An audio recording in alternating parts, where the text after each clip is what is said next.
jërëjëf donc madame Diome la maay directeur général des constructions des bâtiments et édifices publics agence bi donc tey li ñu fi indi woon dañu ñëwoon di visiter chantier bi loolu boo gisee ñu def ko dañu bëgg mu gaaw a pare pour ki nga xam ne mooy suñu kilifa di ministre Abdou Karim Fofana mën a jël caabi yi jox ko naataangoom Cheikh Oumar Anne mi nga xam ne mooy ministre de l'enseignement supérieur nga xam ne liggéey bi daf ko joxoon agence bi nga xam ne moom moo yore construction bâtiment et édifices publics yi pour ministère yëpp léegi comme ni ngeen ko gisee loolu li ko waral aussi mooy le fait que ministre Cheikh Oumar Anne am na benn sortie boo xam ne def na ko muy annonce mais moom ren li ko fulaal ak li mu bëgg mooy étudiants yëpp mu jël leen orienté leen ci université yi pour ñu bañ leen fayalaat ndax loolu am na feneen mu xej moo tax ñun ñi nga xam ne nag ñoo yore construction yi ñu xalaat ne ñun lañ interpellé directement mais lii dañuy faral di ko def toujours moo tax tey ñu ñëw fi pour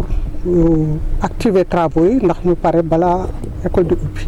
ni ngeen ko gisee nag ñaari daara yu mag la ndax rien que ISEP bu Thiès bi mat na juróom-ñaari milliards donc boo xam ne bii loolu waxuma ko sax ci français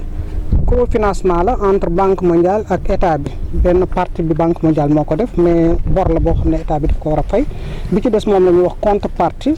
loolu état bi moo ko def université bi tam noonu la ISEP bi moom daanaka jeex na takk xam naa ne léegi tey ñaari ministre ñëw jokkalante caabi yi université bi moom moo des tuuti loolu dafa am benn rallonge budgétaire boo xam ne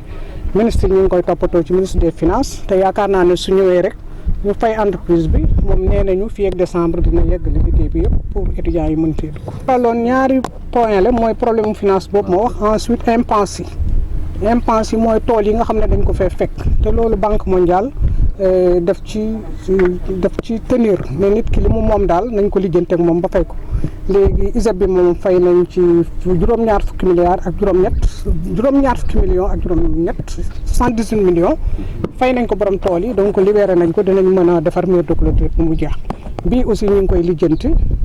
yaakaar naa ne ni ñu def foofu rek dinañ ko def pour fay ko loolu daal moo doon suñ problème parce que mënuñoo fekk ay nit bay ba pare ñu jël ko di ko yàq di fa implanter ay bâtiment loolu banque mondiale da koy bañ état bi aussi dañ koy bañ waaw yaakaar naa ne dinañ fi mën a jàngee fii ak décembre wala nga xam ne dina am bâtiment yoo xam ne dinañ disponible ndax UFR santé bi ni ngeen ko gisee pare na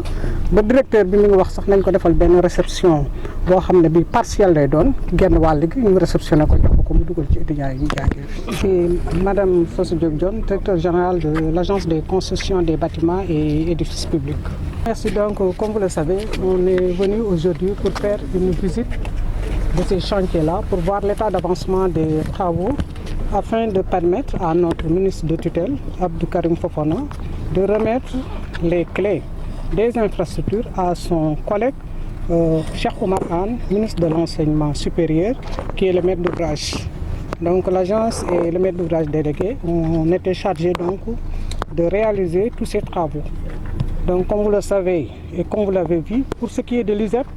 les travaux sont quasiment terminés. Ce qui reste maintenant, c'est la pose des mobiliers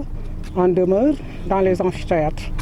Donc tout cela, c'est à la suite de l'annonce qui a été faite par le ministre de l'enseignement supérieur, qui a décidé donc d'orienter tous les bacheliers de cette année dans les universités. Donc, puisque l'agence est maître d'ouvrage des constructions, nous sommes directement interpellés.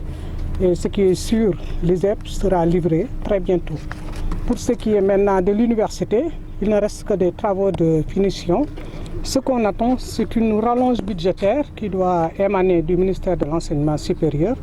peut-être du ministère des Finances également, pour pouvoir terminer les travaux très rapidement d'ici le mois de décembre. Bon, actuellement, je vais d'abord parler du coût des travaux. Pour ce qui est de l'ISEP, ça tourne autour de 7 millions, 7 milliards du moins. Et pour ce qui est de l'université, c'est 6 milliards. Donc ce qui reste pour l'ISEP, c'est à peu près 2 milliards.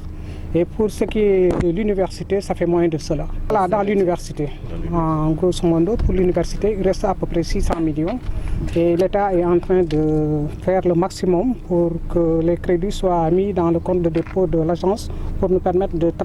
terminer ces travaux très rapidement. Pour les deux, je crois qu'ils vont rejoindre les amphis très rapidement. Pour l'ISEP, c'est terminé. Et donc, normalement, le directeur devait être là, mais il a eu un empêchement, il est en réunion et la délégation était venue. Vous avez visité les locaux, vous avez vu que tout est terminé et c'est fermé. Pour l'université également, il ne reste que les travaux de finition. Donc les premiers bâtiments que vous voyez là-bas ne sont pas concernés par l'université, c'est les bâtiments qui sont peints en gris. Ça, c'est d'autres projets qui sont à l'arrêt depuis très longtemps, mais ce n'est pas du ressort de l'agence de construction des bâtiments et du public. Je reconnais qu'il y a du retard au niveau des travaux. Ce qui est important, c'est bien fait et ce sera livré avant décembre.